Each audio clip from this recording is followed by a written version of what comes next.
जय श्री श्री गुरु गौरांग गंधार्विका गिरिधारी जीव की जय।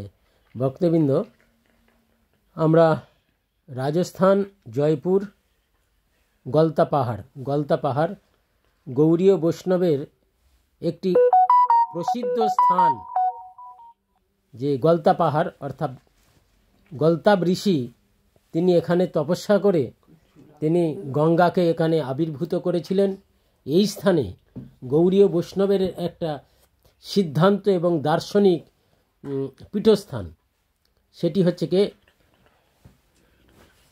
বলদেব বিদ্যাভূষণ প্রভু তিনি যখন এখানে এসেছিলেন তখন দেখছেন যে আমাদের বৃন্দাবনের যে সমস্ত ঠাকুর গোবিন্দ গোপীনাথ মদনমোহন রাধা দামোদর রাধা বিনোদ থেকে শুরু করে সমস্ত ঠাকুর এই মানসিংহ রাজার এই জয়পুরে আসেন এবং এখানে এই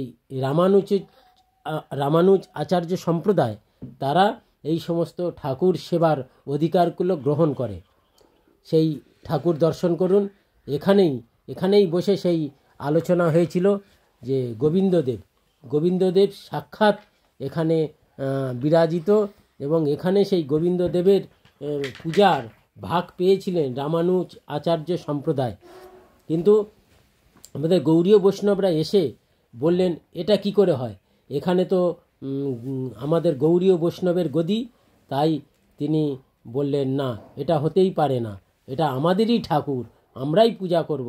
তখন রামানুজাচার্য সম্প্রদায় ওরা বললেন যে তাহলে আপনারা যে গৌড়ীয় বৈষ্ণব আপনাদের ভাষ্য কোথায়, আপনাদের টিকা ভাষ্য দেখান তবে তো মানব, কেন শাস্ত্রে বেদান্তেতে শাস্ত্রে যদি সম্প্রদায়ের টিকার ভাষ্য যদি না থাকে তা সেটা প্রামাণিক হয় না, সেটা প্রামাণিকভাবে স্বীকার করা যায় না। তাই তিনি আবার বলদেব বিদ্যাভূষণ প্রভু ফের আবার বৃন্দাবনে গুরু মহারাজের কাছে যান, বিশ্বনাথ চক্রবর্তী ঠাকুরের কাছে যান, গিয়ে বললেন গুরুদেব আমরা তো এই পরিস্থিতির মধ্যে পড়েছি, আমাদের ঠাকুরগুলো সব ওরা দখল করে নিয়েছে, আমরা তাহলে আবার পুনঃ কিভাবে যে এই ঠাকুরের সেবা পাই, আমাদের ঠাকুর আমরা কিভাবে সেবা করতে পারি। তাই তিনি গুরুদেবের কাছে গেলেন। গুরুদেব অন্তর্যামী রূপে বললেন দেখো ওখানে সাক্ষাৎ গোবিন্দদেব আছে, তোমাদের কোনো অসুবিধা হবে না, তিনি সাক্ষাৎ মূর্তিমান হয়ে তোমাদের প্রমাণিত করবে।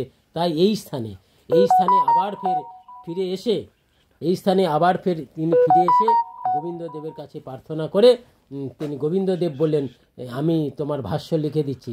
এই জন্যে আমাদের যে ভাষ্যের নাম গৌড়ীয় বৈষ্ণবের ভাষ্যের নাম গোবিন্দ ভাষ্য, সেই গোবিন্দ ভাষ্যের যে মিটিংটা এখানে হয়েছিল সেই জায়গা, যে সুন্দর পরিবেশ, সেই গলতাব ঋষি ব্রহ্মার ছেলে তিনি এখানে তপস্যা করে পাহাড়ের ভিতর থেকে তিনি গঙ্গাকে আবির্ভূত করেছিলেন। সেই আমরা পাহাড়টা দেখছি গলতাব পাহাড়।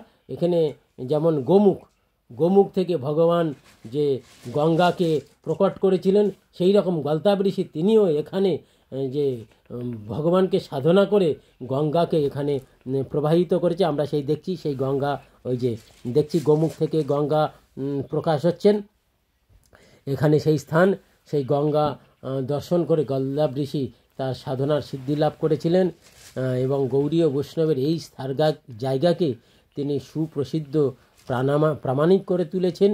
এবং আশা করব যে গৌড়ীয় বৈষ্ণবরা যাতে এখানে একটা কিছু সে গোবিন্দদেবের পীঠস্থান আমাদের গৌড়ীয় বৈষ্ণবের একটা নিদর্শন প্রকাশিত করে আমরা আনন্দিত হবে। কারণ এখানে গৌড়ীয় বৈষ্ণবের সেরকম কিছু দর্শনীয় নাই, সেরকম কিছু চিহ্ন দেখতে পাচ্ছি না। আর মহাপ্রভুর কৃপাতে আবার এই স্থানে সেটি অবশ্যই একদিন না একদিন মহাপ্রভু আবার এই স্থানটিকে তার পদাঙ্কিত স্থান হবে। গৌড়ীয় বৈষ্ণবরা সেটাকে তাদের আরাধ্যের পীঠ এই গলতা পাহাড়ে আমাদের আবার সেই ভাষ্যের ভাগবত চৈতন্য চরিতামৃত, চৈতন্য ভাগবত, চৈতন্য লীলামৃত আমরা যাতে আস্বাদন করতে পারি এই প্রার্থনা করি। জয় হো গোবিন্দ।